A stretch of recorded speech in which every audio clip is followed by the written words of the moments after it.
Hey folks, I'm Jeff. I'm the Pirate in Pirate Jeep Productions. For some time now I've had many people asking about the modifications in both Cindy's and my Jeep, and I keep telling you I'm going to get around to making a video of it someday. I was supposed to do it earlier in the summer and I didn't get around to it. Here we are in October and I figured it's due time, so whether I got some paint on the Jeep or not, I'm going to do the video.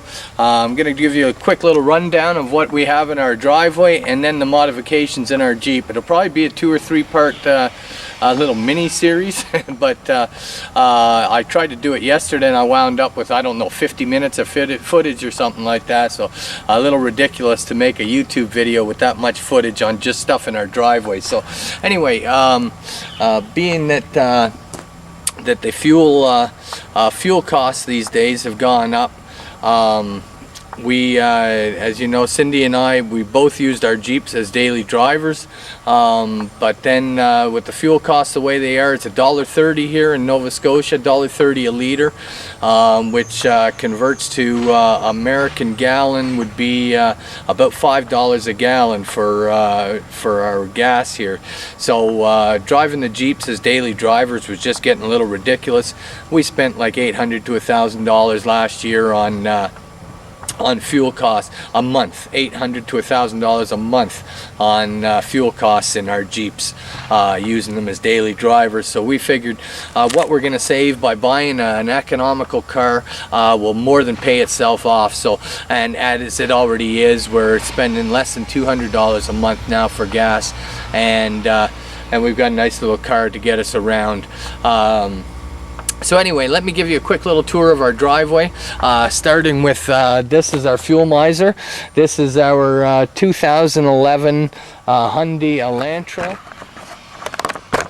I'll take you off the tripod here and give you a quick little tour. This is the our new car. She's a little dirty right now. I haven't washed it. We've been out on some dirt roads, hitting some, doing some photography.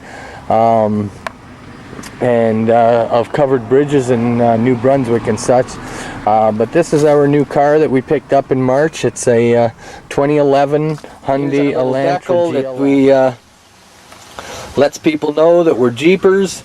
They don't wave us. They don't wave to us in the power windows, powers, you know, air conditioning, cruise control. And heated seats and all that good stuff. So anyway, that's our fuel miser that we're going to skip right by Cindy's Jeep here quickly and show you the new pride of our fleet. This is our new Scamper, new to us, Ford Scamper RV. This RV was picked up in, we picked it up this summer. We've had 4 good camping trips with it.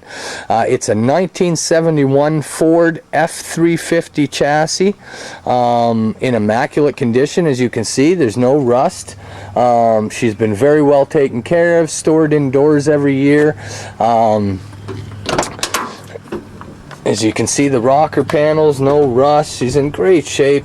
Gotta love the old truck. 1971 Ford F350, 1-ton dually chassis with, you know, look at the old, you got the old dimmer switch on the floor, lap belts, no shoulder belts yet, that sort of thing. She's a walk-through too. There's, you can walk right into the back of the camper, and then inside she's got all the amenities. I'll take you for a quick tour inside. Step pulls down like such. Open the door, and here we go in. And we've done some renovations in here since we purchased it. The cushions, Cindy and I went out and picked some material, and Cindy recovered them. She's great with a sewing machine, did a fantastic job. The curtains, which are proper insulated curtains to keep the heat out in the summer with the white backing and everything, she did an amazing job. So new curtains all around. We slapped some new paint on the backboard up there, you can see. So we put new paint all over the wood paneling. A little over here and such. You got your stereo right here. Yeah, there's your stereo for. It's really nice, so you can listen to the stereo when you're camping. This light switch here is actually turns your power on outside. So if you got your patio lights plugged in those outlets that I showed you earlier, you can operate your lights with the flick of a switch to turn them off at night without having to go outside. And then everything in the camper worked when we purchased it. It's a propane oven and a propane stove, propane furnace down here. So you can see right here, propane hot water tank. I don't know if you can see that, but that's your propane hot water tank. And like I said, everything worked when we purchased it. And we've been to a few off-road events with it this summer, and we were pumping pizzas out of the oven, and oh, it's just awesome. You got the you've got the hood vent up here and everything, so fantastic. We fell in love with this thing. Over here you got your kitchen table, and that also folds down into a bed if you need it. Cindy and I, it's just the two of us, and so we don't need to use it too often. We did bring her nephew with us one time, and we put it down for him to sleep there while we slept up at the front, up here above the cab. So anyway, this is our scamper. Over here you got your sink. This is just the cover for it. Take that cover off there, and you got a nice sink. And we've already done all the winterizing. We've put all the RV antifreeze in it and everything, so she can go into storage for the winter. You got a nice big propane fridge.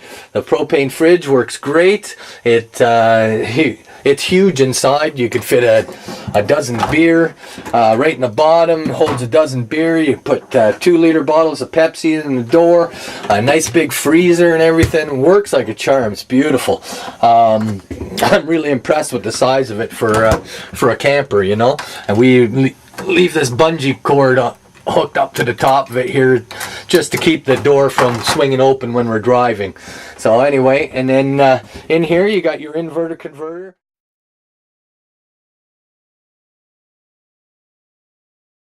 Because then you have, see, we have electric outlets in here. When you're hooked up to an electric site, you can run. We have baseboard heaters that you can warm the place up with, and that runs off the campground's electricity, so it doesn't cost us anything. Why run a propane furnace when you have electric heaters, right? So another electric heater under there, and then under there you got storage and such like that. I'm not going to get too into the depth of everything. You know, our closet in here. I don't know if you guys can see it. It's getting pretty dark in here, but that's a big closet for all our clothes when we go camping. We got a privacy curtain here, so if we do have somebody else staying with us, we just close the curtain. Or like when we were at the last off-road event, Cindy wanted to go to sleep. I had some friends in. We were sitting around having a few beer and at the kitchen table, and we didn't bug Cindy too much with light or anything like that. Normally up here we got a mattress, but we've taken it out for the winter, and then in here you've got your full bathroom. You got a full shower and sink, toilet, everything you need. And everything, like I said, everything works. It's just beautiful. I'm really impressed with our little camper. We love it to death. And there's the walk through to the cab, and so anyway, this is our Scamper, our 1971 Ford Scamper. We love it. These are a couple little plaques that we left in here that were from the previous owner, and we just love them. The plaque, how to live on $15 a week. Whiskey and beer. what's that say, $5, wife's beer $1.25, little things like that, groceries, put it on credit, cigars 90 cents. Oh my god, things have sure changed since then. But anyway, that's we've left those plaques in there just to go with the retro theme of the camper.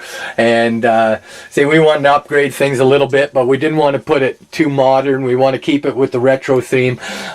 We eventually want to start, we'd like to take it to take the camper into auto car shows and such like that. So being this she's an antique, she's 40 years old, and there's another plaque that we left up there. It was from the previous owner. A man's got to believe in something, and I believe I'll have another beer. Nice little memento, little place for the broom to hang up. So anyway, and we've taken the grills off the stove for the winter and such like that. Like I said, she's all ready for storage. You got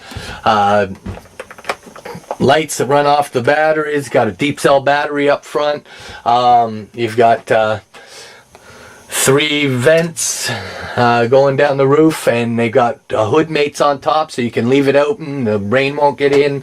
Really great little camper. And in the spring we're going to replace the flooring, but other than that, you know, this is our pride and joy of a camper. So that's our newest addition to the fleet.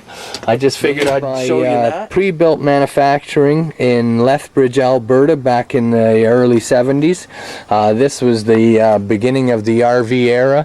There was these are the old pickup truck style fronts, which you don't see any longer. They're all van style fronts now, which I believe they switched over to in about 1974.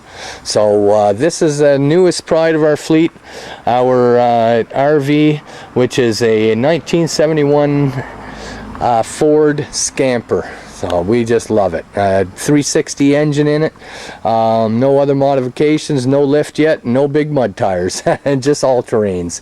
She's a good old camper. We love her. She's just about to be put away for the winter storage. So anyway, I figured I'd throw that in our quick little driveway tour here.